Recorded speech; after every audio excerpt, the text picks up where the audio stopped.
जो कहानी सुना रहा हूं तिहाड़ के अंदर की, टिल्लू ताजपुरिया के कत्ल की, वो सिलसिलेवार आपको सुनाता हूं। तिहाड़ जेल के अंदर से कल एक पहला वीडियो बाहर आया। इस वीडियो पे तारीख थी 2 मई। ऊपर बाकायदा एक लेफ्ट साइड के कॉर्नर पे लिखा हुआ था Tihar jail number 8 ward number 5। Right side में टाइमिंग है। सुबह के वक्त जो पहली टाइमिंग है इसकी, सुबह 6:10 और 58 इस वीडियो में दिखाई दे रहा है कि एक बैरक है, सन्नाटा है, सुनसान है, कोई वहां पर है नहीं। उसका अचानक ऊपर से एक शख्स कूदता है। उसको कूदते हुए देखता है, तब तक नीचे एक शख्स जो गुजर रहा है वो टिल्लू ताजपुरिया है। उसे अंदाजा हो जाता है उस पर हमला होने वाला। वो भागकर अपने बैरक सेल के अंदर घुसता है। तब तक दूसरा कूदता है, फिर तीसरा कूदता है, फिर चौथा कूदता है और सब सेल के पास पहुंच जाते हैं। टिल्लू ताजपुरिया शायद कुंडी लगाने की कोशिश कर रहा है सेल को अंदर से, लेकिन वो सब वहीं से उसके ऊपर नुकीली चीज़ों से हमला शुरू कर देते हैं। फिर उसको सेल से बाहर घसीट कर लाते हैं और घसीट कर लाने के बाद उस पर अंधाधुंध नुकीली चीज़ों से उसको मारना शुरू कर देते हैं। 3-4 एक बुजुर्ग कैदी भी जो आकर बचाने की कोशिश करता है टिल्लू ताजपुरिया को, लेकिन ये लोग उसको हटा देते हैं। कुछ उस पर भी हमला करते हैं, उसमें एक घायल हो जाता है। और फिर करीब टोटल ये सारी चीज़ें 2 मिनट के अंदर हो जाती हैं। 2 मिनट के बाद अब ये सारे लोग उसी ग्राउंड फ्लोर पे जहाँ पे टिल्लू ताजपुरिया बंद था, उसके नेक्स्ट दूसरे दरवाजे के पास पहुँच जाते हैं। 2 मिनट के बाद अब तब तक टिल्लू ताजपुरिया लगभग या तो दम तोड़ चुका है। करीब 33 मिनट गुजर जाते हैं। इसके बाद दूसरा सीसीटीवी फुटेज आता है, तस्वीर 33 मिनट बाद की। उसमें दिखाई देता है कि अब 2 कर्मचारी और 2 पुलिस वाले एक चादर में टिल्लू ताजपुरिया को रख कर, या तो वो जिंदा है या मुर्दा उस वक्त पता नहीं, अब वो वहाँ से गुजर रहे हैं। जब गुजर रहे हैं तो एक गेट सामने है जालीदार।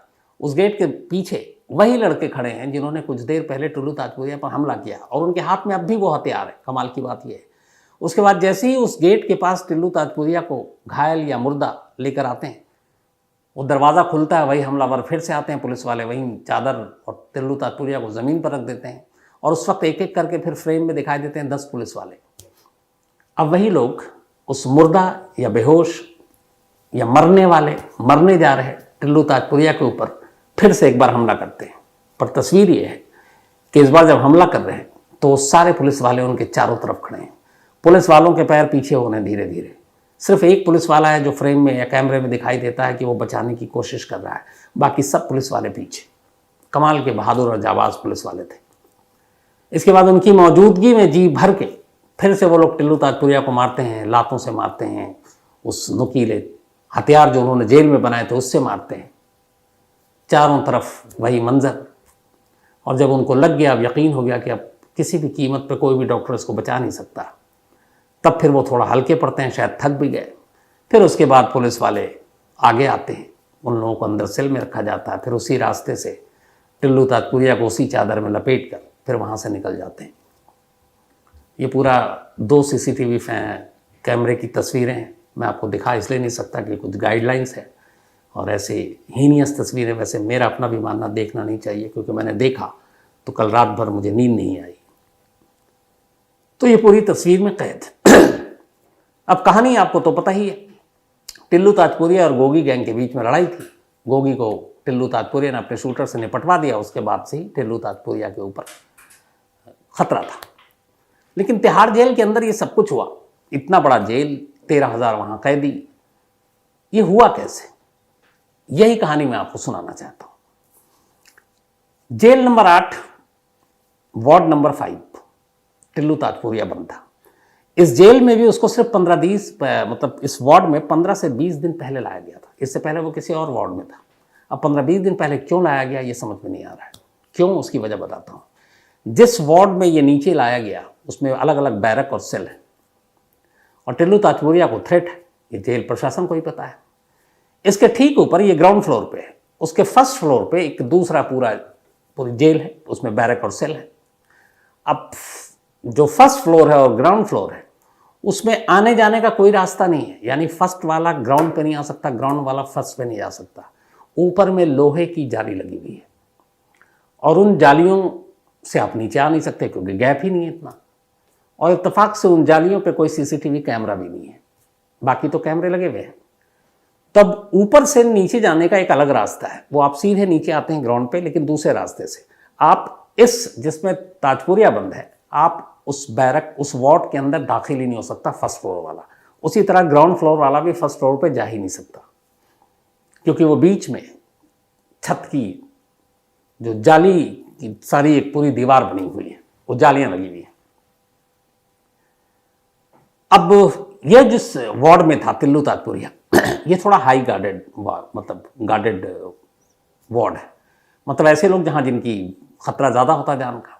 तो अब जेल का जो वहाँ का नियम है, मैनुअल है, वो ये है कि दो तरह के वार्ड होते हैं, एक नॉर्मल वार्ड और एक हाई गार्डेड या हाई सिक्योरिटी।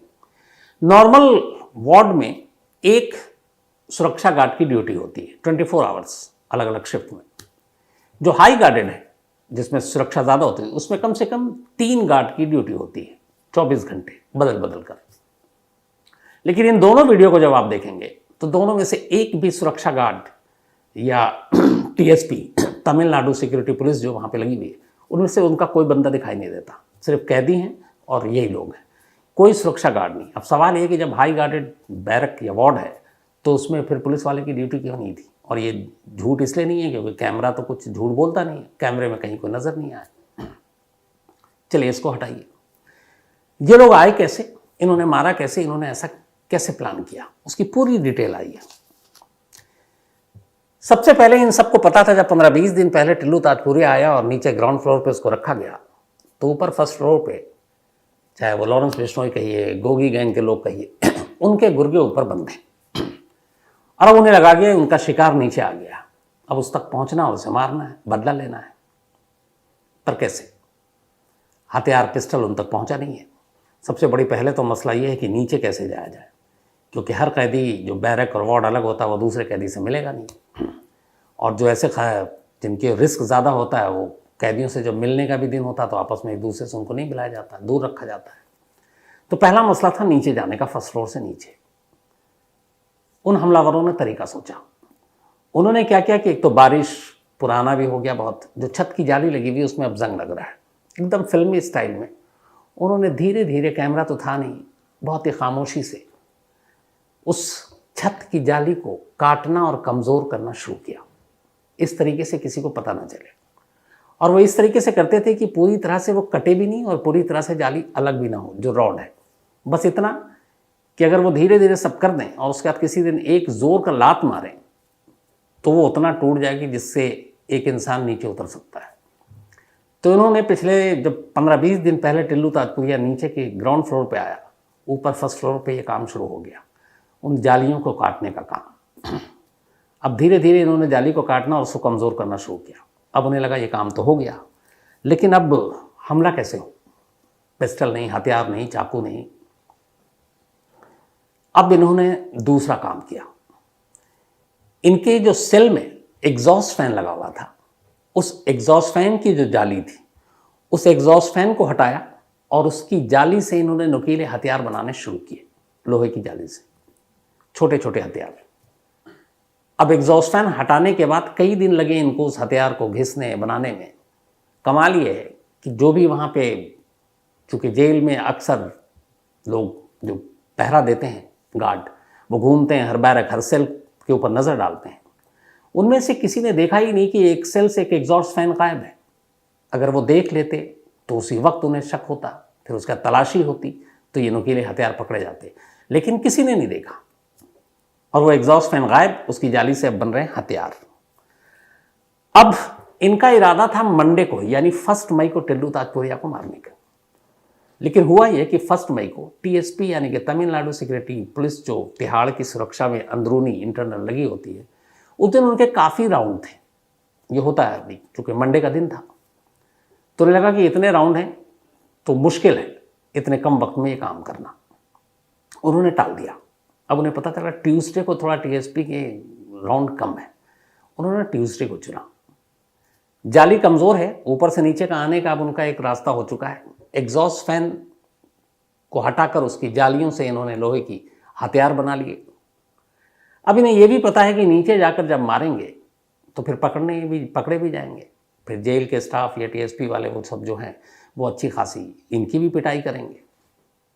प्लानिंग ये थी कि ये अपने दर्द से उस बचने के लिए जो टिल्लू ताजपुरिया पे हमले के बाद इनके साथ जो होने वाला था, इन सभी हमलावरों ने 8 से 10 पेन किलर खाई। उस दवा का नाम मुझे याद नहीं है, लेकिन 8 से 10 पेन किलर खाई ताकि जब पिटाई हो उस हमले के बाद तो उनको एहसास ना हो कि वो दर्द हो रहा है। उन्होंने बाकायदा पेन किलर खाई। इसके अलावा इन सब ने अफीम लिया। इस घटना के बाद जब तलाशी ली गई ऊपर के फर्स्ट फ्लोर के सेल में तो इन लोगों के पास से अफीम भी मिला। आपको पता है अफीम इंसान को थोड़ा सा सुन्न कर देता है। तो अफीम खाया, पेन किलर ली, उसके बाद सारी तैयारी हो गई। एग्जॉस्ट फैन की जाली से इन्होंने हथियार बना लिए थे। अब बारी आई 2 मई ट्यूसडे सुबह की। जो टाइम चुना वो ये था कि जब गार्ड एक दूसरे को रिप्लेस करते हैं या कुछ चाय पीने का टाइम होता है, तो 6:10 ये टाइम था। 6:10 पर पहला शख्स ऊपर फर्स्ट फ्लोर से लोहे की जाली को लात मारता है जोर से। जाली मुड़ जाती है, रास्ता खुल जाता है। उसके बाद वो चादर के सहारे नीचे लटक कर गिरता है। फिर दूसरा आता है, फिर तीसरा आता है, चौथा तो गिर ही जाता है कूदते वक्त, लेकिन फिर खड़ा होता है। और इसके बाद वो सब मिलकर हमला करते हैं। अब ये जब हमला हुआ कोई गार्ड नहीं। और अभी कमाल की बात देखिए कि जब भी ऐसे किसी वार्ड में कोई ऐसी अनहोनी चीज़ होती है तो वहाँ हर वार्ड में एक सायरन लगा होता है। जेल का सायरन बहुत सारे आपने फिल्मों में देखा होगा। तो वो सायरन बजता है तो वहाँ जो बाहर लोग बैठे हैं, जेलर और बाकी दूसरे तमाम अफसरान या फिर टीएसपी के लोग, उन्हें पता चल जाता है कि किस वार्ड में क्या हो रहा है। जिस वार्ड से सायरन बजा इसका मतलब वहाँ कुछ गड़बड़ हो रहा है। इत्तेफाक से 2 मई यानी मंगलवार को जिस दिन टिल्लू ताजपुरिया पर हमला हुआ, उसे मारा गया, जेल नंबर 8 का सायरन खराब था, बंद था। अब ये इत्तेफाक तो हो नहीं सकता। बल्कि जब जेल नंबर 8 का सायरन नहीं बजा तो वहाँ पे जो बाकी लोग थे जो मदद करना चाहते थे टिल्लू ताजपुरिया की या फिर खुद की, वो बदहवास की सायरन तक नहीं बज रहा है। किसी तरह से आवाज़ दी गई तो बराबर में जो जेल नंबर 9 है, मजबूरी में उसके सायरन बजाने पड़े। घटना हो रही है जेल नंबर 8 में, सायरन खराब है, बज रहा है सायरन जेल नंबर 9 में। 9 में जब बजा तो बाहर के जो बैठे हुए जेल के तमाम सुरक्षा गार्ड हैं, उन्हें लगा था जेल नंबर 9 में कुछ हुआ। वो भागकर 9 में गए। उतनी देर में उतना और वक्त बर्बाद हुआ। उसके बाद फिर जब तक वो 9 में जाके सच्चाई पता चली, 8 में आए, काम हो चुका था। टिल्लू ताजपुरिया की मौत हो चुकी थी और साथ में बाद में शायद उसकी लाश के ऊपर भी हमला हुआ जब 10 पुलिस वाले तिहाड़ के खड़े हुए थे। अब ये सारी चीजें देखने के बाद यही ख्याल आता है कि ऐसी जेल होने से तो बेहतर है कि ऐसी जेल पे ताला लगा देना चाहिए। मैं इसलिए कह रहा हूं कि जब तिहाड़ जेल को बनाया गया था या किसी भी जेल को जब बनाते हैं तो उसका मकसद ये होता है कि ऐसे मुजरिम जो समाज में रहने लायक नहीं है, जिन्हें आज़ाद नहीं छोड़ा जा सकता, उन्हें एक चारदीवारी के अंदर कैद किया जाए ताकि समाज में रह रहे लोगों को उनसे कोई नुकसान ना हो। तो ये सोचकर जेल बनाया गया, जेल की चारदीवारी बनाई गई और ऊंची ऊंची चारदीवारी के बीच में ऐसे लोगों को कैद किया गया। लेकिन जब बाहर से ज़्यादा खतरनाक लोग जेल के अंदर ही हों, जेल के अपने स्टाफ जो ज़रा ज़रा सी चीज़ों पर अपना ईमान बेचते, तिहाड़ में तो मशहूर है कि एक एक बीड़ी पर वहाँ के लोग ईमान बेच देते हैं, तो फिर उनका क्या कहना। तो जब जेल में ऐसे लोग होंगे तो ऐसी चीज़ें होंगी। तो जो इत्तेफाक आपको बताया, सायरन खराब, एग्जॉस्ट फैन गायब है, किसी की नज़र नहीं पड़ी। तीसरी और चीज़ कि हर दिन टीएसपी राउंड मारती है, कभी कम कभी ज़्यादा। इस पूरे इंसिडेंट के दौरान और इसके बाद काफ़ी देर तक टीएसपी के गार्ड ने एक बार भी जेल नंबर 8 या वार्ड नंबर 5 का दौरा नहीं किया। क्यों? तो इन्हीं से ये शक और सवाल पैदा होता है कि ये सब कुछ प्लान था, पहले से था, वक्त खरीदा गया था हमलावरों ने और कहा था कि हम इतने मिनट हमें दे दो, हमें आज़ाद छोड़ दो, अंदर बैरक में हम अपना काम तमाम करेंगे, वापस आ जाएंगे, फिर तुम्हें जो करना है कर लो। और वही हुआ। वरना एक जेल के अंदर का सायरन ख़राब होना किसी को पता नहीं, एग्जॉस्ट फैन का गायब होना किसी को पता नहीं। जब शोर हो रहा है, जब हमला हुआ तब भी चीख पुकार मची हुई है, किसी ने सुना नहीं, टीएसपी के लोग उधर आए नहीं। तो ये सारी चीज़ें इशारा करती हैं कि ये सब कुछ मिली भगत थी और खामोश रहने के लिए हो सकता है फिर इस बार जेल के कुछ अफसर बिके थे, बिकेंगे और वैसे भी बिके हुए, इसलिए कि पुराना आप देखते चलिए। सुकेश चंद्रशेखर की कहानी कितनी बार याद करूँ, 85 तो चार्जशीटेड है। तो जब ऐसी चीज़ें होंगी तो फिर जेल पे उंगली उठेगी। और तिहाड़ तो अब इतना बदनाम हो चुका है कि अब इसके कितने भी किस्से सुनाऊं लगता है कम है। लेकिन अफसोसनाक है, इसलिए अफसोसनाक है कि अगर जेल जैसी जगहों पर जहां कैदियों को सज़ा के लिए भेजा जाता है, वहां अगर करप्ट लोग मौजूद हों तो फिर करप्शन के ज़रिए ये बात सिर्फ किसी एक दो के कत्ल की नहीं है। ऐसे ही लोग फिर उनको तमाम सुविधाएं देते हैं, जेल को ऐशगाह बना देते हैं, वहाँ पे उनको क्या चीज़ उपलब्ध नहीं कराते हैं, हर चीज़ देते हैं, मोबाइल से लेकर बेहतरीन खाना, शराब, हर चीज़। तो जब ये सारी चीज़ें होंगी तो क्रिमिनल के मन में खौफ भी नहीं होगा, ना जुर्म से, ना अदालत से, ना जेल से, वो तो मज़े में है। और फिर सेफ भी नहीं होगा, कोई बाहर क्राइम करे अंदर जाए तो उसका बदला अंदर भी लिया जा सकता है। और तिहाड़ इसकी गवाह है। 19 दिन पहले या 20 दिन पहले भी एक कत्ल हो चुका है। मैंने उस दिन भी कहा था कि पिछले कुछ सालों में ये 10वां कत्ल हो चुका है, तो 10वां या 9वां। तो ऐसी चीज़ों को देखकर लगता है कि एडमिनिस्ट्रेशन को, सरकार को सोचना चाहिए कि क्या तिहाड़ ऐसे ही रहे या फिर तिहाड़ पे ताला लगा देना चाहिए। बेहद अफसोसनाक वारदात है। तो ये पूरी इनसाइड स्टोरी इत्तेफाक से उसी जेल के किसी कैदी के ज़रिए जो सारी इन्फॉर्मेशन थी आप तक पहुँचाई। कहानी में इतना ही, लेकिन कहानी ख़त्म